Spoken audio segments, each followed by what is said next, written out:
Welcome back, everyone, and thank you for joining us today as we move through the next part of our model of leadership and service, achievement. I'm joined again today by Michelle Myketter, our Chief Program Officer. Hello. Suzanne Wright, the VP of Training and Intervention. Hello. And Mike Wilhelm, our Senior Chaplain. Howdy. Before we get into it, let's start with our question of the day. So you guys ready for today's intellectually stimulating question? You bet. I can feel the excitement. Mm-hmm. All right, so today's question is, what would you say is your greatest non-work, non-family achievement? What is something cool or fun you've accomplished and want to brag a little bit about? For me, the thing that I would say is I completed a Ragnar race. And a Ragnar race is a 24-hour relay race where you run 3 miles, 5 miles, and 8 miles. And you have a team of other people running the race too. It was the most grueling, horrible, amazing experience I think I've ever done, and I don't ever want to do another one, but it was fun.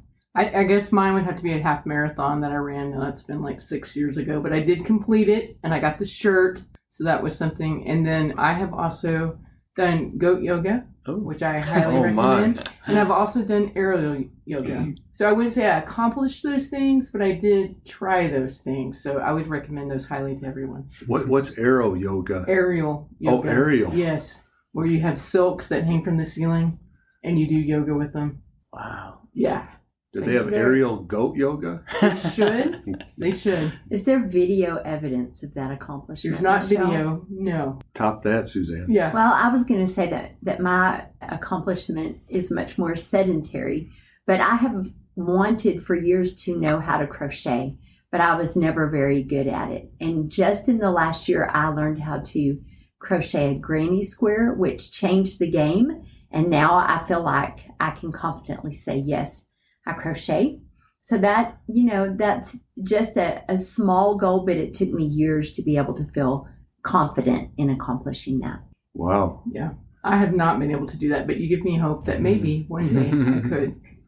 Well, our family used to show cattle, so I'm really kind of breaking the rule. You said a non-family achievement, but a best I could think of is we used to show cattle, and we didn't do cow yoga, but we did cow showing, and we had the grand champion steer at Denver at the National Western and the grand champion steer at Louisville at the North American International Livestock Exposition. So we did cow showing. So that was really the cow's accomplishment. Yeah. You got to show them right. You got to get those tails just right. They did the work. We received the glory. There you go.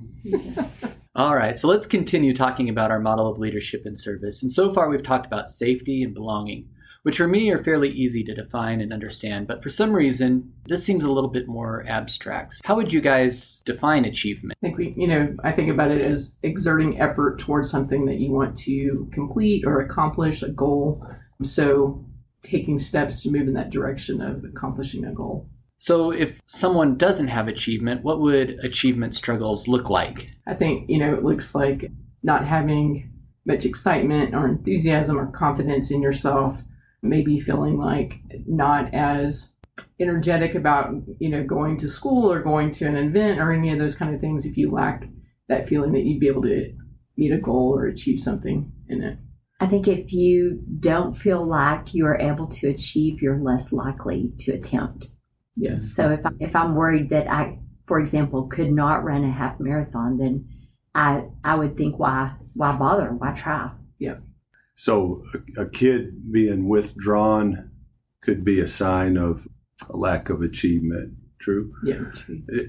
And I wonder too, sometimes the kid that doesn't seem to be withdrawn and in despair but if there could be a kid that's edgy and a little thin-skinned and maybe sets off in rage easy, if there's not some shame that around a lack of achievement, and that makes for some touchiness and being insecure in some settings, do you think sometimes some of that kind of acting out could be from lack of achievement? Yeah. And I think probably those things go hand in hand, right? Like lack of confidence in not achieving, and then not achieving, not helping you build confidence that you can do something else. So then not even trying, not even wanting to attempt. And so you can see a lot of behaviors around trying to avoid even being put in the position to attempt something. There was a comedian a few years ago that told, a funny story about a young man who had to be in a spelling bee at school, and he knew he wasn't going to do very well, so he misspelled the first word right off the bat so he could just sit down and check out for the rest of the spelling bee. So because he lacked a sense of achievement in that area, he wasn't even willing to try. He had, the prediction that he would fail anyway. Yeah. And I think that makes me think my own daughter has a lot of social anxiety about getting up in front of a group. And she also qualified for a spelling bee. And this was when she was in elementary school. And she did not want to do it. And we went back and forth about it will be okay. This is why you can do it, all those kind of things. And so she did the exact same thing. She got up on the stage and she misspelled, I won't say if it was purposeful or not, the very first word, and then got to sit down. But the achievement was her actually getting up on the stage. And so sometimes I think we confuse winning with achievement. And I think achievement can be very small steps that you take towards things. And so maybe I take back my definition of what that is. Yeah. I think that's really good insight, though, because in our culture, achievement equates with winning, correct? It's who made the highest grade or who came across the finish line first or who shoved the best cow. But I mean, we don't always define small successes as achievement. But, when we are working with our kids here on campus, we are looking at very small steps towards the right direction and definitely claiming those as achievement. Yes. Yeah. And I think the same thing for us as adults, right? There's different days, different times in our lives when we can do better than other days. And some days just showing up is an achievement. Agreed. So what happens if a kid identifies more with failure than success? What can we do to change that template? Yeah, I think that's really hard when you have not had much success, do not have much confidence to start something new or try something new. And it is really nice that we're lucky here. We have a lot of activities that maybe kids have never been exposed to. So they have no negative or positive feelings about it. And so it's a little easier maybe to enter into it because you're not already carrying around this belief that you can't do it or it's something that you won't be successful at. And so I think exposure to different things, not just the things over and over again that you're not good at. So sometimes school is not a big success, but you can find other avenues that help do better in that area. So then it makes you feel like maybe I could do better in school. And so, and that goes for adults too. I think it's, but having the confidence even to try takes a lot of adult support and encouragement and reassurance and unconditional acceptance, regardless of how you actually do. I think sometimes our residents are afraid to try new things. They don't have any experience with that, but also they don't want to fail in front of their peers. Yeah. Right. And that adult support you mentioned is so important. I can remember my own daughter here on campus was terrified to be in a kayak, but the man in charge of that activity gave a safety briefing, talked in detail, led the children step by step through what would happen and what to expect, and also participated with them. And that made the difference. And, sometimes as adults, we don't think that kids are listening or attending, but she came home and repeated that entire safety briefing to me in detail, and I've shared that with that staff member. She was paying attention. It was important. Don't you think for those same reasons, our ELP program out here is really plays an important role with achievement? It does, and you might explain what our ELP program is. Yeah, experiential learning program where the kids are in a setting where they can develop some competency with projects, robotics, computers, woodworking. They're in a smaller group. They're not in a large group where there's so much fear of exposure and incompetency, so they could try new things. And then they're with just wonderful kid whisperer mentors that are wise and gentle, and for sometimes the primary caregivers trying to push the kid out of the nest to try new things. Sometimes that can just get into a stuck point, but for that mentor there to come alongside, a fresh voice, gives the kids some space to try new things. And it seems like for all those reasons, it really works, and kids come to life down there, don't you think? I agree. Absolutely. But that makes me think again about even as adults and staff. I can remember a staff member that had to do a training and got very, very unhinged right before the training, thinking that she wasn't going to be able to do it. And she panicked and said, I don't think I can do this. And I said, that's okay. You don't have to do it. Somebody else can do it. It doesn't have to be you. And so for that day, she opted out. But then because that was okay and we moved on, the next time she was able to get up and do it. And then she was able to do it, several times very easily after that. But it's also that unconditional acceptance of it's okay if you can't do it today, but we're going to keep trying to help you get to that point. That's actually a really good segue to my next question. So if you set a goal for a child and you realize that they can't meet that goal, is it okay to reset that goal? I really hate the adage never quit. I think it's really important to know when it's time to quit. And I wish I would have been taught that when I was younger, that there are times, there are situations, there are relationships, there are things that it's okay to recalibrate and say, you know what, this isn't what I thought it was going to be, and this is not something I need to do. And so I definitely think that's something we need to help teach, is that there are times you need to reassess the situation and see if it's something that you're going to be successful in or not. Because it's not always just try harder, right? I think we get taught that if you just try harder, there's sometimes that's not the case. You can try as hard as you want. It's not going to work out the way you want it to.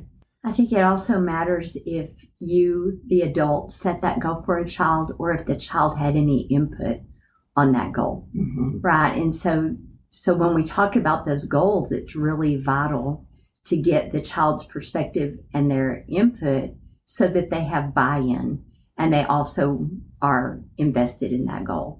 And then if that goal seems out of reach, you reassess. Yeah, great story on goals. We had a boy here that was about as big around as my index finger when he came, and not very athletic. And he went out for wrestling, and he lost every match for maybe 2 years. I can't remember what his record was, but then he won a match, and so he was 1 and whatever, right? And at our devotional that Wednesday, that was he shared his praise for the week, is that he won a match, and he said, I told Coach I'm going to win state, and he said, Coach told me I need to have a more realistic goal. And I thought that and I could just imagine Coach Jones being very kind and helping him through that, mentoring him through that. But in the big picture, this particular boy did develop confidence through the wrestling program. He didn't have a great record, but he won some and became, the athletics in his particular case became a place where he did achieve, and it helped give him a lot of confidence throughout, just going on beyond Boys Ranch. So it's really us as the adults raising and lowering the bar, what the kid can actually achieve?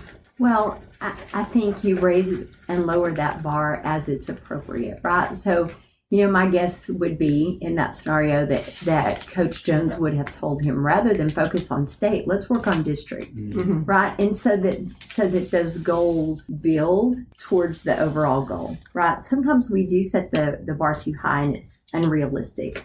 And so we need to reevaluate that, right? You don't tell a child who's failing, your goal is to make straight A's.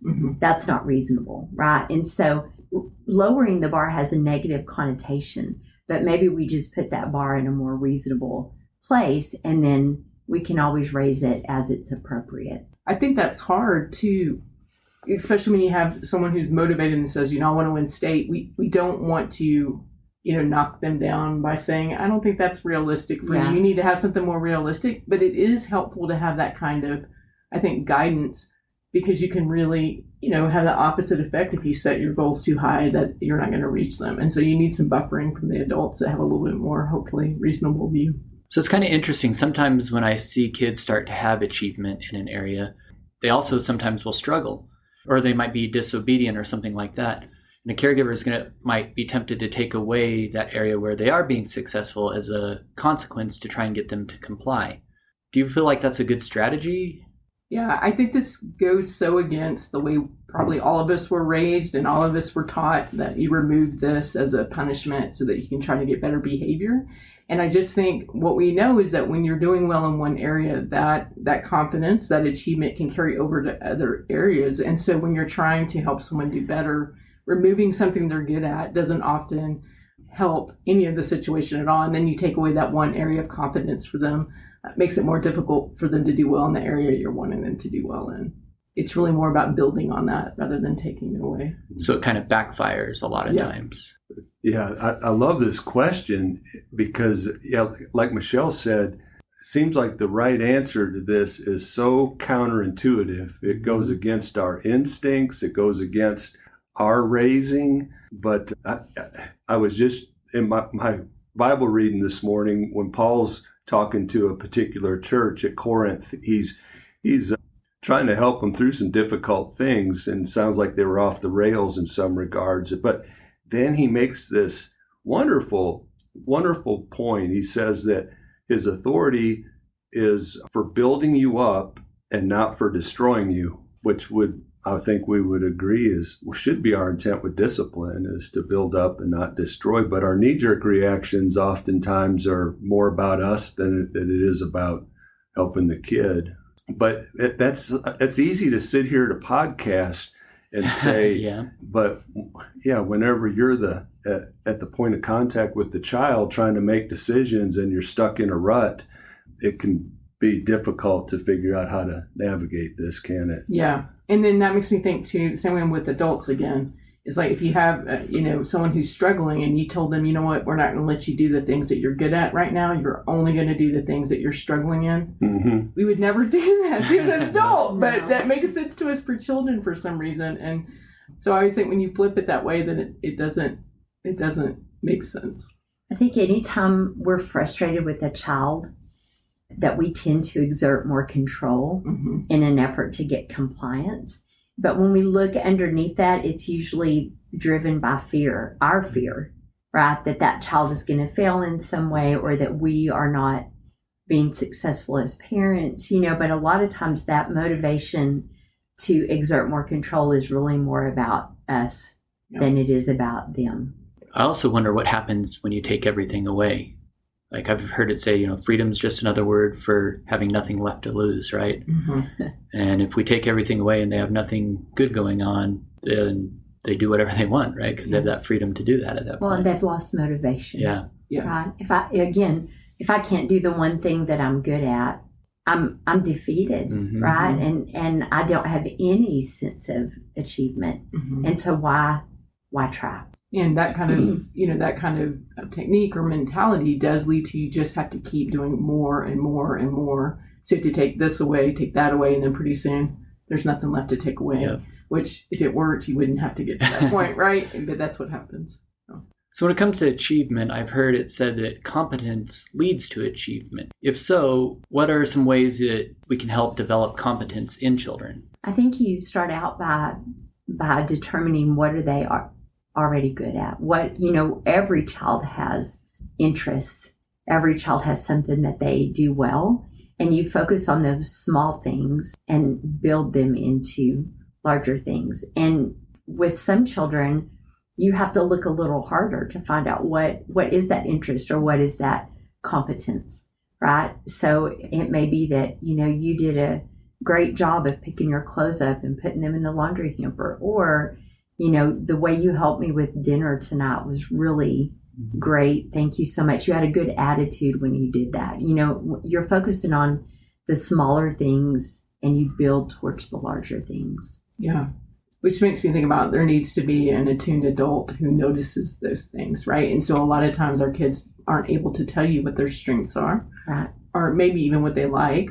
And it takes those caring adults in the environment to be able to point those things out for them until they can see it themselves. It sure is helpful if there is a community in place, a child, and if a caregiver is stuck and pretty isolated, this all becomes pretty difficult, doesn't it? But if for a charismatic adult that comes along and notices and is helpful and invites kids into something new, it seems like that can really open things up and free things up. I'm thinking of It happens out here all the time. I'm thinking about one particular case where we had a boy, this was 10, 15 years ago, had a boy come in from out of state, and he shows up for we're doing a prayer ride tonight with a group, and he came out for one of those, and he had on an NBA tank top and some kind of tennis shoes, and wasn't dressed for horses, and he was so frightened, and his eyes were as big as saucers, and he went on that ride, and it was scary to him, but there was a charismatic, caring adult on that ride that noticed him, talked him through it, and that became point of competency for this particular young man. In just a few weeks, he's working at the horse barn, and to this day now he's a ranch hand, cowboy, and has great competency in this. But the change that happened in him is eyes that were as big as saucers, where you could see the fear on his face. He had this confidence and this peace once he had this place where he had achievement, this island of competency here at Boys Ranch. I think we referenced this when we talked about belonging, but it's helpful to build an intentional community for your child. To create opportunities for them to interact with other adults whom you trust, whom they can develop trust with, right? And so that might be an aunt or a grandparent or a teacher, someone at church, or who is involved in any other group that you participate in. But I always wanted my children to have connections with other adults so that if there was something they felt they could not share with me, they had a community of adults around them to share and support them. And those are the same adults who can help your child achieve, who can point out, here are some talents I see or skills that you have, or you did this very well. And I think that's part of it. Mm-hmm. Well, thank you all for joining us today. I hope you feel like you've achieved some sort of enlightenment listening to us. And always remember, you might have to loan out your frontal lobe today. Just make sure you remember to get them back.